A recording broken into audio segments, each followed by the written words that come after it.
Penjelasan dalam Taurat hanya sampai di situ. Kemudian ia membandingkan dengan Injil, kitab suci dalam agamanya sendiri. Ternyata Injil juga memang menceritakan tentang tenggelamnya Fir'aun ketika mengejar Musa alaihissalam, namun tidak membicarakan tentang diselamatkannya jasad Fir'aun, dan musababnya jasad ini masih tetap utuh. Karena itu pun ia semakin bingung. Setelah perbaikan terhadap mayat Fir'aun dan pemumiannya, Prancis mengembalikan mumi tersebut ke Mesir. Akan tetapi tidak ada keputusan yang menggembirakan, tidak ada pikiran yang membuatnya tenang semenjak ia mendapatkan temuan dan kabar, yakni kabar bahwa kaum muslimin telah saling menceritakan tentang penyelamatan mumi Fir'aun tersebut. Ia pun memutuskan untuk pergi ke Arab Saudi untuk menghadiri konferensi membahas keutuhan jasad Fir'aun dan menemui sejumlah ilmuwan otopsi dari kaum muslim. Dari sini kemudian terjadilah perbincangan untuk pertama kalinya dengan peneliti dan ilmuwan muslim. Ia bertanya tentang kisah kehidupan Musa, perbuatan yang dilakukan Fir'aun, dan pengejarannya pada Musa hingga ia tenggelam, dan bagaimana jasad Fir'aun diselamatkan dari laut. Maka berdirilah salah satu di antara ilmuwan muslim tersebut seraya membuka mushaf Al-Quran dan membacakan untuk Maurice Bucaille firman Allah Subhanahu wa Ta'ala, Quran Surah Yunus ayat 92, yang berbunyi, fal yauma nunajjika bibadanika litakuna liman khalfaka ayah wa inna katsiran minam nasi an ayatina laghafilun, yang artinya adalah, maka pada hari ini kami selamatkan jasadmu agar engkau dapat menjadi pelajaran bagi orang-orang yang datang setelahmu. Tetapi kebanyakan manusia tidak mengindahkan tanda-tanda kekuasaan kami. Cahaya kebenaran Al-Quran merasuk di lubuk hatinya. Ia mengatakan bahwa ayat Al-Quran tersebut masuk akal dan mendorong sains untuk maju. Hatinya bergetar, dan getaran ini membuatnya berdiri di hadapan orang-orang yang hadir seraya menyeru dengan lantang, sungguh aku masuk Islam dan aku beriman dengan Al-Quran ini. Matinya Fir'aun pada waktu Eksodus merupakan suatu bagian yang sangat penting dalam riwayat Al-Quran dan Injil. Namun hanya Al-Quran sajalah menurut Maurice Bucaille yang secara jelas menyebutkan Allah akan selamatkan badan Fir'aun, dan sebagai buktinya adalah ditemukannya jasad Fir'aun tersebut yang diselamatkan oleh Allah ketika tenggelam di Laut Mati.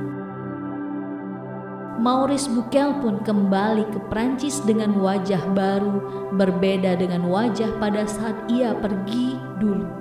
Sejak memeluk Islam, ia menghabiskan waktunya untuk meneliti tingkat kesesuaian hakikat ilmiah dan penemuan-penemuan modern dengan Al-Quran, serta mencari satu pertentangan ilmiah yang dibicarakan Al-Quran. Semua hasil penelitiannya tersebut kemudian ia bukukan tentang Bible, Al-Quran, dan ilmu pengetahuan modern, atau judul aslinya dalam bahasa Prancis yaitu La Bible, Le Coran et la Science di tahun 1976. Buku ini menjadi bestseller internasional di dunia muslim dan telah diterjemahkan ke hampir semua bahasa umat muslim di dunia, termasuk bahasa Indonesia. Di antara karya-karyanya yang lain adalah What is the Origin of the Man, atau Asal-usul Manusia yang diterbitkan pada tahun 1988. Buku tentang asal-usul manusia merupakan sebuah karya yang ditulis berdasarkan pengkajian mendalam. Dan buku ini dimaksudkan untuk menjawab masalah-masalah di sekitar pertentangan-pertentangan lama antara sains dan agama. Maurice Bucaille juga berkata tentang kebenaran ilmiah yang terkandung dalam Al-Quran pada akhir kalimat dalam bukunya Studi Kitab Suci dalam Konteks Ilmu Pengetahuan Modern. Selama lebih 40 tahun, Maurice Bucaille mencurahkan perhatian pada bidang biologi, molekuler, dan genetika serta menelaah dari dekat kitab-kitab suci agama-agama monoteistik, Yahudi, Nasrani, dan Islam.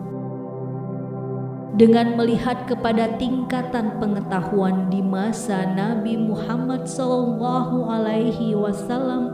tidak mungkin kebenaran ilmiah yang terkandung dalam Al-Quran itu adalah karangan manusia. Demikian ia berkata. Dalam bukunya, Maurice ingin memberikan jawaban bagi umat beriman di zaman modern ini yang ingin memegang teguh keimanan mereka tanpa harus memusuhi kemajuan ilmu pengetahuan. Sekaligus ia menjawab klaim sekuler yang ingin memisahkan antara pengetahuan dan agama. Pada tahun 1995, ia juga menerbitkan buku Fir'aun dalam Bible dan Al-Quran, menafsirkan kisah historis Fir'aun dalam kitab suci berdasarkan temuan arkeologi. Maurice Bucaille wafat pada tanggal 17 Februari tahun 1998 pada usianya yang ke-77. Karyanya menerangkan bahwa Al-Quran sangat konsisten dengan ilmu pengetahuan dan agama. Bucaille dalam bukunya mengkritik kitab sebelumnya yang ia anggap tidak konsisten dan penurunannya bisa diragukan. Berdasarkan itu semua, Maurice Bucaille menyimpulkan bahwa ilmu pengetahuan dan agama saling bersinergi dan selaras untuk saling mendukung.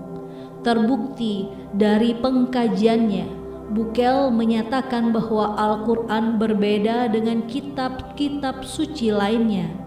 Al-Quran bebas sepenuhnya dari pernyataan-pernyataan yang bertentangan dengan penemuan-penemuan ilmu pengetahuan modern.